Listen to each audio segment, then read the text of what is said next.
Giving feedback to your team can be tricky. Should you do it in writing or have a conversation? There's no simple answer. The best method depends on the situation, your goals, and the person you're speaking to.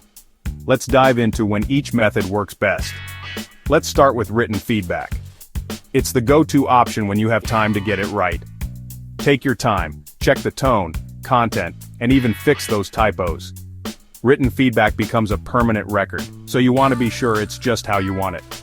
It's also perfect when you want to capture or reinforce something you've already discussed. For example, if you're outlining next steps, sharing instructions, or highlighting best practices, writing it down ensures it's clear and can be referred back to. And if you want the person to take time to process the feedback, written messages allow them to reflect and think it over before responding. You can even add reflective questions to spark further dialogue. Now let's talk about verbal feedback. This method works best when the conversation needs to evolve. If your feedback is complex or needs some back and forth, verbal feedback allows the conversation to unfold and adapt based on the other person's responses. Verbal feedback is also key when emotions come into play. It's easier to soften the impact of difficult feedback by saying it directly, rather than writing it down where it could be misinterpreted.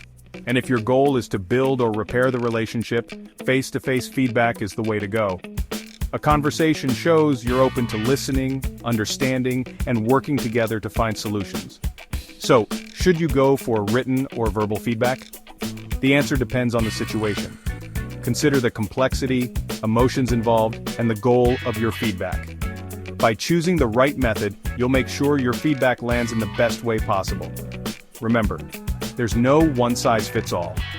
The key is knowing what works for you and your team. Subscribe for more.